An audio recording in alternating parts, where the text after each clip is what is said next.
Assalamualaikum warahmatullahi wabarakatuh. Kita jumpa lagi dengan channel Geografi, yaitu dengan Ibu Dewi Zulaikha.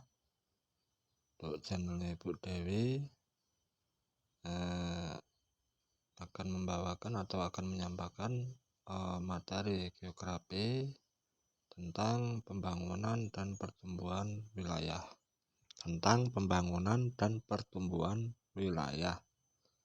Oke, jangan lupa untuk memberikan subscribe ya pada channel kita,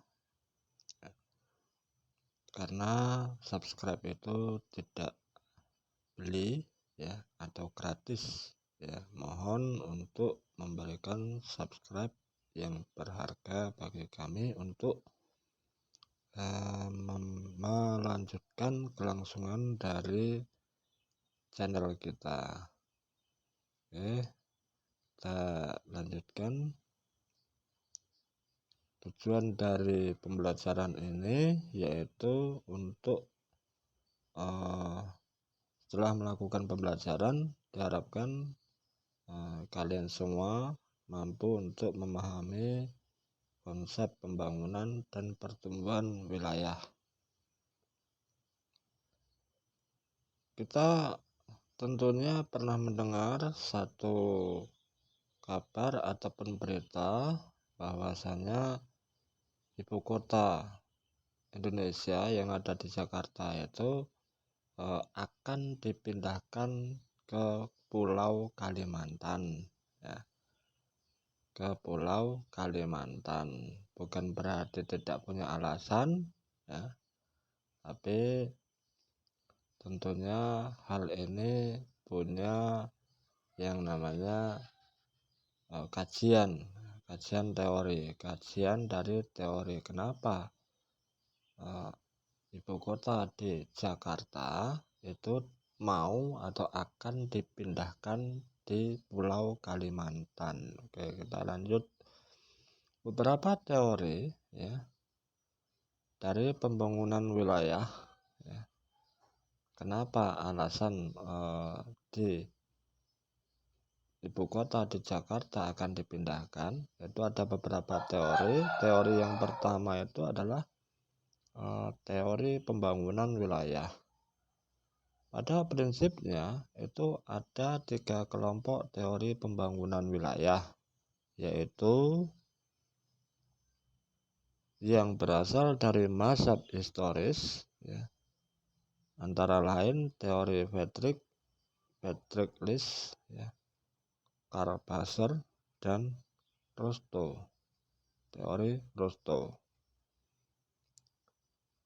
2 dari mazhab analitis ya, antara lain adalah teori Adam Smith ya, kemudian teori Harold Demar ya, dan teori Solo Swan. Kemudian yang ketiga itu merupakan gabungan dari mazhab, baik itu mazhab historis ya, dengan mazhab analitis seperti teori Schumpeter dan lain-lain. Oke, kita lanjut ya. Beberapa teori tersebut adalah kontrol teoris, teori ketergantungan ya, teori perkembangan wilayah dan Rostow ya, dan teori 3 gelombang ya.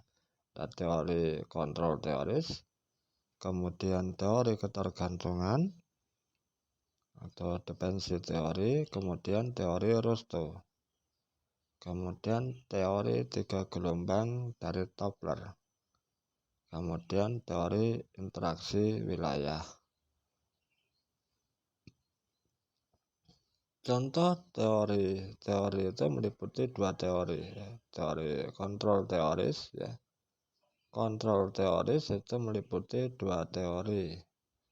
Teori yang pertama itu adalah teori determinisme lingkungan alam atau physical environment determinism. Kemudian teori itu ya pada teori ini berpandangan bahwa pengaruh lingkungan alam itu sangat kuat terhadap perkembangan masyarakat suatu wilayah ataupun negara. Itu menurut pandangan dari teori determinism. Ya. Determinism lingkungan alam atau physical environment determinism. Teori ini berpandangan bahwa pengaruh lingkungan alam itu sangat kuat terhadap perkembangan masyarakat suatu wilayah ataupun negara. Kemudian pengaruh itu, ya, pengaruh dari teori determinism lingkungan alam atau physical environment determinism, ya, itu pengaruhnya ini dapat berupa positif juga dapat berupa negatif. Ya. Misalnya beberapa negara yang terletak di daerah tropis itu akan menghadapi masalah-masalah seperti adanya temperatur yang panas, ya, dalam melemahkan energi dan aktivitas kerja masyarakat.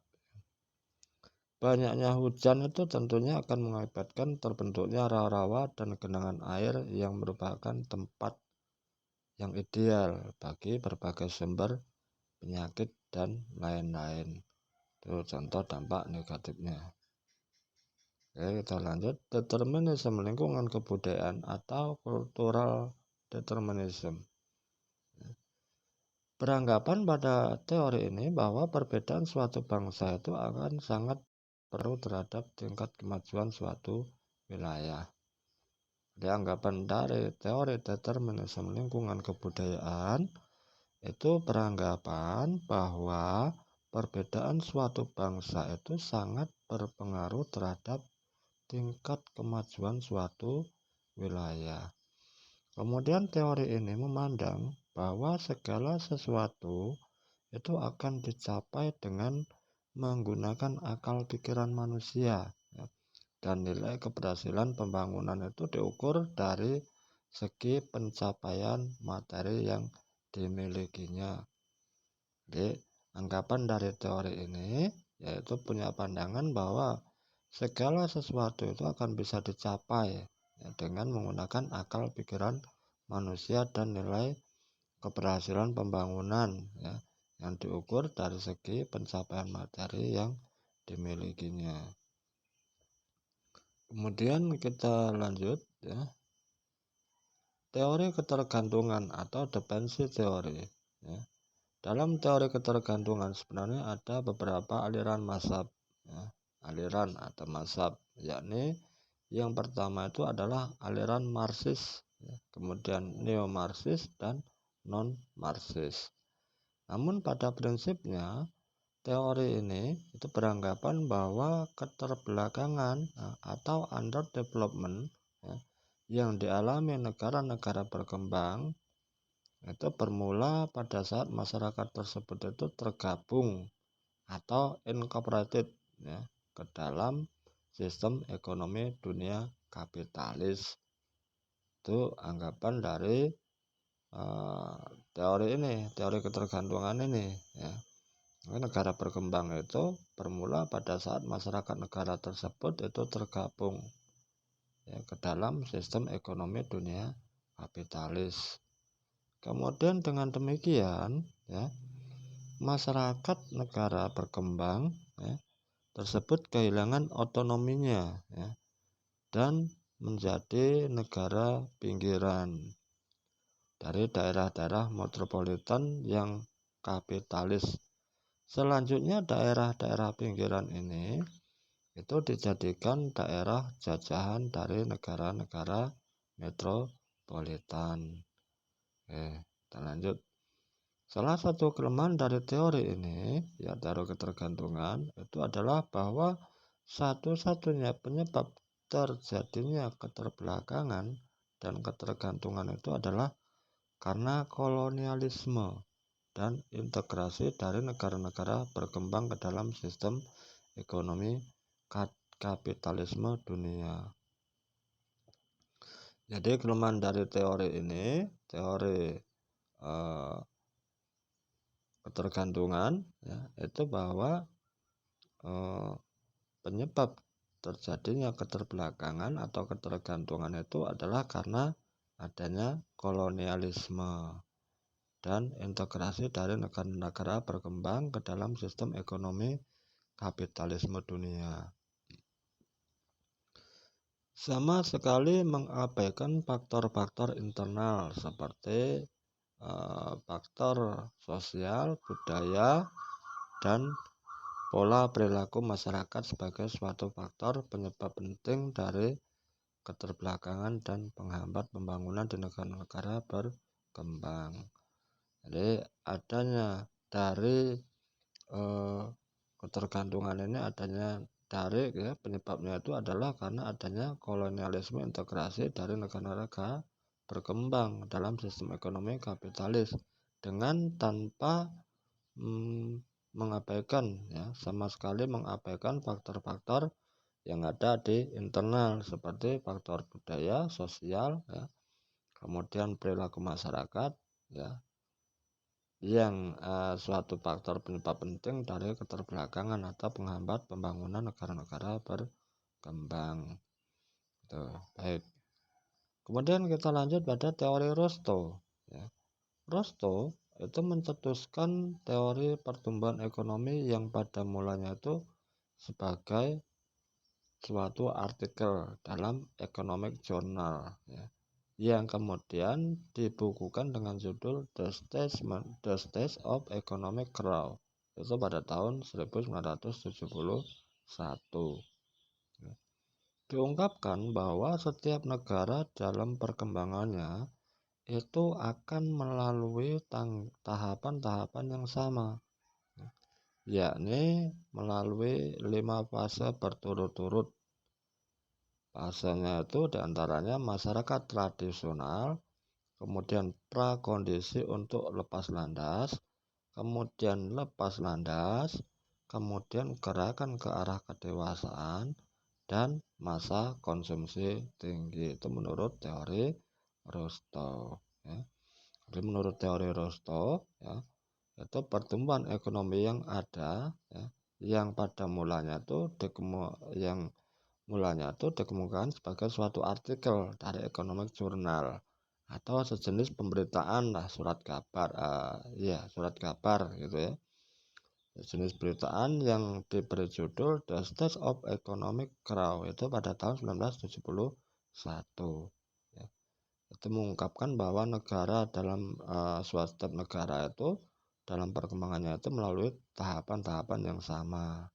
Itu anggapan dari teori Rostow. Ada 5 fase berturut-turut: masyarakat tradisional, prakondisi, kemudian lepas landas, untuk prakondisi untuk lepas landas. Jadi sebelum lepas landas, kemudian lepas landas, dan gerakan ke arah kedewasaan. Yang terakhir itu adalah masa konsumsi tinggi. Itu menurut Rostow. Kemudian ada fase pembangunan ekonomi Rostow, dari fasenya Fasenya tadi seperti saya sebutkan itu ada 5, ada masyarakat tradisional, kemudian lepas landas, kemudian gerakan ke arah kedewasaan, dan konsumsi tinggi. Pada fase ini produksi itu terbatas, di mana cara produksi yang digunakan, pada fase ini fungsi dari produksi terbatas, di mana cara produksi yang digunakan itu masih relatif primitif, dan cara hidup masyarakat itu dipengaruhi oleh nilai-nilai yang kurang rasional dan bersifat turun-temurun. Tingkat produksi yang dihasilkan itu sangat terbatas atau sangat rendah, dan sebagian sumber daya masyarakat itu digunakan untuk kegiatan dalam sektor pertanian, condongnya itu dalam sektor pertanian. Kemudian struktur sosialnya itu masih bersifat hierarkis. Hierarkis itu artinya bertingkat-tingkat struktur sosialnya. Itu masyarakat tradisional atau the traditional community. Itu pada fase produksi terbatas. Kemudian kita lanjut prasyarat lepas landas atau the precondition of take-off. prasyarat untuk lepas landas, pada fase ini masyarakat itu sudah mulai mempersiapkan diri untuk dipersiapkan dari luar, untuk mencapai pertumbuhan yang mempunyai kekuatan untuk terus berkembang atau self-sustained growth. Pada fase ini dan seterusnya pertumbuhan ekonomi itu akan berlaku secara ekonomis. Itu yang kedua, yaitu prasyarat untuk lepas landas atau the precondition of takeoff. Oke, kita lanjut. Ada dua corak yang menyertai tahap prasyarat lepas landas. Yang pertama itu adalah tahap prasyarat lepas landas yang dialami oleh negara-negara Eropa, kemudian Asia Timur Tengah, Timur Tengah, kemudian dan Afrika, di mana tahap ini itu dicapai dengan perombakan masyarakat tradisional yang sudah lama ada. Kemudian corak yang kedua itu adalah tahap prasyarat lepas landas yang dicapai oleh negara-negara atau bom free seperti Amerika Serikat, Kanada, Australia, New Zealand, dan negara-negara tersebut itu mengalami prasyarat lepas landas tanpa harus merombak sistem masyarakat yang tradisional. Artinya memang untuk Amerika Serikat itu tidak ada masyarakat yang tradisional sebelumnya gitu. Kemudian lepas landas atau the take-off. The take-off, pada awal tahap ini terjadi pertumbuhan yang drastis dalam masyarakat seperti revolusi politik, kemudian terciptanya kemajuan yang pesat dalam inovasi atau terbukanya pasar-pasar baru. Hambatan-hambatan yang berupa unsur tradisional itu mulai menghilang. Kemudian modernisasi dan pertumbuhan ekonomi itu merupakan gejala umum di mana tingkat pendapatan per kapita itu semakin besar. Sebagai akibat adanya pertumbuhan pendapatan nasional yang melaju melebihi tingkat pertumbuhan penduduk. Kalau pada fase pertama dan kedua biasanya berlangsung lama, maka pada fase lepas landas, pada fase lepas landas ini berlangsung dalam kurun waktu yang relatif pendek, yaitu 40 sampai 60 tahun, itu pada fase lepas landas atau the take off. Kemudian yang keempat itu adalah gerakan ke arah kedewasaan atau drive to maturity. The drive to maturity itu gerakan ke arah kedewasaan. Pada masa ini masyarakat itu sudah secara efektif menggunakan teknologi modern pada sebagian faktor-faktor produksi dan kekayaan alamnya, Kemudian di samping itu struktur dan keahlian tenaga kerja itu mengalami perubahan dan peranan sektor industri itu semakin penting. Kemudian di lain pihak sektor pertanian itu mengalami penurunan sejalan dengan semakin besarnya peranan sektor industri. Muncullah kritik-kritik terhadap yang namanya industrialisasi sebagai akibat ketidakpuasan terhadap dampak dari industrialisasi. Kemudian pada fase ini pula peningkatan keuntungan ekonomi itu semakin melimpah ke dalam kesejahteraan sosial dan penanaman modal ke wilayah lain. Demikian pula sifat kepemimpinan maupun kemahiran dan kepandaian para pekerja itu menjadi semakin terspesialisasi secara lanjut. Itu ada pada fase